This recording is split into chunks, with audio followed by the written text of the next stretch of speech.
Thank you very much, Joe, for the kind introduction. First of all, let me tell you that this is a sponsored session by Sanofi, and this would have two topics. My job is to give the introduction or form the baseline for the next talk, which is done by none other than Dr. Joe. So my topic would be the importance of simplified innovation in type 2 diabetes management. So this, as I already mentioned, there's a conflict of interest in this session. So India and type 2 diabetes. If you look at it, the landmark is the first large-scale longitudinal prospective observational real-world study to investigate management complications in diabetes across India over a period of 3 years, and it showed that underlying pathophysiology of type 2 diabetes is complex, with 63% of patients uncontrolled with an A1C of 107, 66% patients were obese, and 21% having micro, and 3.3% macroarterial complications. Achieving early sustained glycemic control may help reduce the risk of diabetic complications. But how we go about it is something that we should understand, and maybe we should rethink also. Because just rather than trying to control it once it goes above the target, we should be trying to control it before it goes above the target. So there are a lot of unmet needs in advancing diabetes management, a lot of it, and the coming future, as was discussed in the previous section also, and it's something that is already there in the present, which I am discussing. So when you think of advancing insulin therapy in clinical practice, we have options of basal insulin when we think of starting insulin, or you may think of basal bolus or premix insulin. And then there is something which has not been that much used in our practice, that is a combination of, that is the GLP-1 receptor agonist as an injectable, probably because of the cost factor, or the combination of basal insulin with GLP-1 receptor agonist, which again was a bit prohibitive, probably except in the metro cities because of the cost issue itself. So now we'll be dealing with that of the combination injectable of basal insulin and GLP-1 receptor agonist as a single injection regime, which is now available at a quite an affordable rate. The unmet needs with complex regimes of type 2 diabetes management, we know that our patients are always worried about multiple injections, reduced flexibility that impairs the quality of their life, and also the risk of hypoglycemia and weight gain. So the factors like the lifestyle adjustments, the diet adjustment, multiple injections, and physical activity are all turn-offs for our patients with diabetes. If you just think of yourself, just think of today, the busy schedule and the busy academic schedule that is happening, and all the sorts of meeting fronts and all those things. So in those aspects, when you want to add on to certain restrictions which are impaired by a disease like diabetes, which is chronic and has to be there or going to be there unless, as Sachandra said, something of a kind of a remission treatment that leads you to a remission comes up in the future. So that is something of a difficult or a turn-off thing for our patients with diabetes. So what are the challenges and limitations of commonly used insulin advancement option? The basal insulin, there is a potential ceiling effect requiring escalation to combat competition injectables. Low number of injections per day is one advantage, and continued increase may result in weight gain, and risk of hypoglycemia may also increase. Basal bolus is something of the gold standard that we always discuss about is multiple injections. That's a major issue with that. The greater dosing titration flexibility that premix insulin provides, but also associated with the increased risk of hypoglycemia and weight gain. Premix insulin, the most commonly used insulin regime in India, but also the less optimal insulin regime, and also associated with 2 injections at least, with reduced flexibility and enable to adjust the ratio of the components that are involved in it, and the risk of hypoglycemia and weight gain still being there in a higher aspect.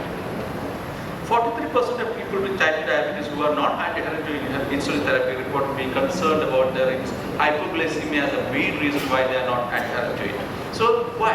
Because see, to understand that why you should actually experience that hypoglycemia, either for yourself or somebody who is very close to you, you should see that agony that is in the fear that is in their life that is coming up because of the fear of hypoglycemia. It can actually lead to depressive symptoms, heightened feeling of anxiety, impact the day-to-day life, like saying that, see, if I come with you for that shopping, I may not end up having lunch in time, and I may have some hypoglycemia, and that's something that I don't want to.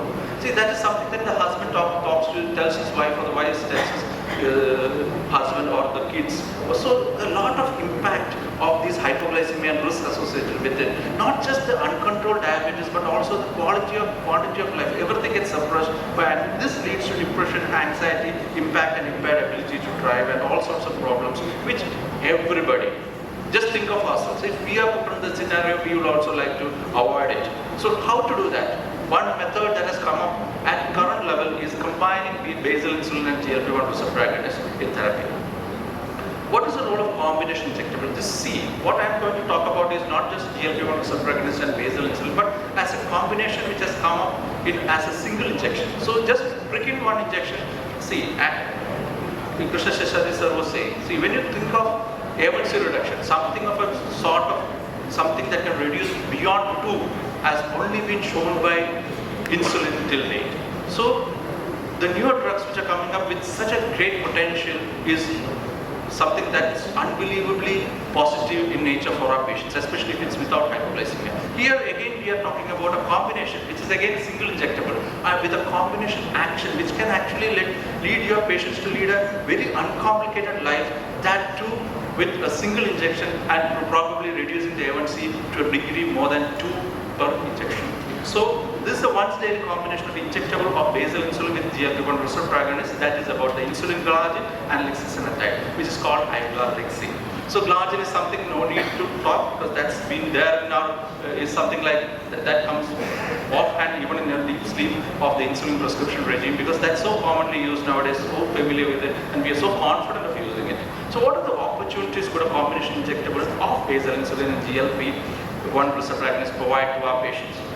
The opportunity to address multiple physiological effects, because in the previous talk also, one of the first slides that almost every speaker puts on every conference, in every topic on diabetes, is that defronso slide on ominous octet. So we are trying to address the multiple physiological defects in diabetes and trying to cater to our patients' glycemic control, not just by reducing the sugar, but thinking of the multiple pathophysiologies that are acting on it and trying to negate those pathophysiologies to the most physiological level and with the least amount of side effects. And this the opportunity is provided by this combination of GLP-1 receptor agonist with insulin, which together will address multiple physiological defects in the combinations and having complementary mechanism of action. That's also important. You cannot just combine two drugs with the same action. You need to have complementary effect. Then only it could provide additional or superiority effect to benefit your patients in the final aspects. The increased convenience and that leads to increased adherence of therapy and also the quality of life.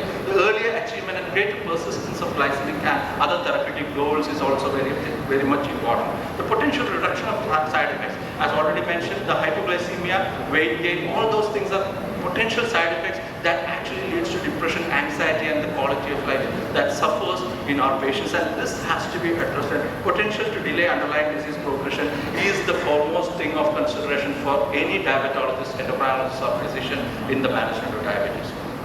So the combination of insulin with GLP-1 receptor agonists utilize a complementary approach to help glycemic control. The basal insulin, as we all know, targets the hepatic glucose overproduction by decreased gluconeogenesis, reduces fasting plasma glucose. So what we get? We know that when you think of insulin, almost all the international guidelines says think of basal insulin because it and target the fasting plasma glucose. That is taken care of by the basal insulin that is there in here as a larger insulin. And then we have the GLP-1 receptor agonist, which is glucose-dependent insulin release, is the one mechanism of action that is provided. Already the detailed half an hour, 45 minutes discussion on GLP-1 receptor agonist and JPEF is just completed, so I don't need to go into too much, but we know that it reduces glucagon secretion, delays gastric emptying, delays postprandial glucose excursions, and results in improvement in postprandial blood glucose control. So as a combination, it just targets fasting and postprandial. Also, it targets the 7 out of 8 pathophysiological abnormalities that is mentioned by defronso. So it reduces glucose production, decreases gluconeogenesis, increases glucose uptake in the muscle, reduces lipolysis, increases glucose-dependent insulin release, that's by GLP-1 receptor agonist, decreases glucose-dependent glucagon release, increases satiety and decreases gastric emptying. So potential benefits of combination of injectable therapy, that is this combination would be effective A1C reduction, effective control of both, not just fasting plasma glucose that's provided by the basal insulin, also the postprandial glucose control provided by the GLP-1 receptor agonist, addresses multiple pathophysiological effect. To be precise, 7 out of the 8 defects mentioned by defronso is addressed in this form of the ominous of it is addressed by this combination. More people, because of that, more people would attain the glycemic target, and that too with a single daily injection, and also also provides the weight effect benefits of GLP-1 receptor and negates the weight gain effects of insulin. Lower rates or not additional risk of hypoglycemia there, because see, when you give it as a combination, as already Sheshali sir mentioned, when you give it as a combination or when you give a combination which has multiple effects, you are actually giving the benefits of the drug by reducing the side effects of the drug. That's what happens when you give a correct combination with the complementary mode of action. That's what happens here, and improved GI tolerability versus the monocomponents is again here. So global guideline recommendations. What are the global guideline recommendations of this? ADA says that it has a potent glucose lowering action and less weight gain capability. ASE 2023 says failure of OIDs of GLP-1 receptor agonists. If glycemic targets are not achieved, basal insulin should be added alone, or as basal insulin GLP-1 receptor agonist combination therapy, which provides, although premixed insulin has fewer injections, it also provides less flexibility with increased hypoglycemia. ADA-ESD says combination of basal insulin with GLP-1 receptor agonist results in greater glycemic lowering efficacy than the monocomponents, with less weight gain, less hypoglycemia, and better GI tolerability. See, one thing I would say from my practice, it was not the GI tolerability that was a problem with GLP-1 receptor agonist, it was the cost that is a problem. But after starting using this combination, I found that both are much beneficial, because both the cost of therapy per month, cost of therapy has come down drastically for my patients, and also the GI tolerability. Though being overconfident, none of the patients whom I have started till now has come well on it, and the numbers that I have started is not very few. So the use of agar-lixi in India it has been indicated for the treatment of adult patients with obesity and insufficiently controlled type 2 diabetes, to improve glycemic control as an adjunct to diet and exercise, in addition to metformin, with or without SGLT2 inhibitor, when this has not been provided by metformin alone or metformin combined with other oral glucose lowering medicine products, or with basal insulin or GLP-1 receptor agonists. So the indication basically is what? Type 2 diabetes, that's it. You can use it in a type 2 diabetes. Whether it is with metformin, without metformin, with the current guidelines, it can be used anywhere and any place in the rightly selected patients, which you know from the guidelines which are the right patients which are involved. So the wall of evidence, actually the wall of evidence will be discussed in detail in the next talk by Vansi sir. So there are a lot of systemic reviews, meta-analysis which are there, real world evidence studies, phase 3 trials and phase 3B trials which will be touched upon in the next presentation. Agar-lixi pen device, I'll just talk about the dosage and the titration of the drug. It comes in 10 to 40 pen. That means it has a ratio of glargine versus lixisenatide in the 2 units with 1 microgram dosage rating. That means when you give a maximum dose that is limited at 40 units of glargine, it would provide the maximum dose of lixisenatide, that is the 20 micrograms. So the maximum dose of this injection that is given, that's one thing that you should remember. What you should start is, you can think of from the glargine dosage perspective, because that's the more convenient way of remembering it, because we are also so used to using glargine. Glargine you can start with 10 units. In this combination, 10 can be taken up as glargine dose, and maximum that you can be given is 40 units per day. It can be given as a single injection. Weekly dose adjustment can be done based on the median fasting and SNVG of the last 3 days. And insulin naive patients, you may start with 10 dose steps. Dose steps of 10 means 10 units of glargine, and maximum you can go up to 40 unit steps. That is 40 units of glargine. At that time, the lixisenatide dose becomes 20 microgram. So that's how the dosage. Dosage titration, if you see the fasting SMPG is more than 140, you may increase the dose by +4. If the fasting plasma glucose is more than 100, you can increase the dose by +2. We are targeting at the fasting plasma glucose of between 80 to 100. And if that fasting plasma glucose of your patient with this regime comes in that range, you may just continue with the same dose. But if it falls below 80, you may think of reducing the dose by 2 units. So timing, it should be injected subcutaneously once a day, 1 hour prior to the meal. 1 hour prior to the meal, I also suggest most of the patients may not be taking it 1 hour prior. So even just before the meal is also fine. There is not much of a problem, because it's a 24-hour acting agent, both of them. And so within 1 hour. Why within 1 hour? Because lixisenatide tends to have some effect on the postprandial glucose, especially on the postprandial excursion of the meal that is immediately following the injection. So ideally, if you can provide that injection before the meal that has the maximum glycemic excursion, that would be the best thing. And for most of the patients that are in our practice, the maximum glycemic excursion would be happening before breakfast. Why?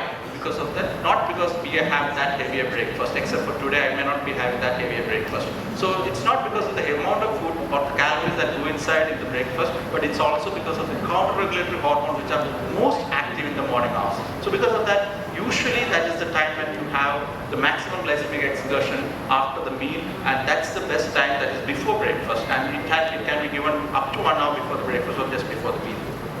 In case of mixed dose, it should be injected within an hour prior to the next meal. Actually, data says that the beneficial effect of iglaalixi on the postprandial, that is the lixisenatide component, provides a postprandial benefit, not just for the immediate meal that follows the injection, also it may have some effect on the meal that follows if you're giving in the morning. So if you give in the morning, that can have significant postprandial reduction in the breakfast component and also some reduction in the post-lunch component. It won't have much postprandial effect on the data.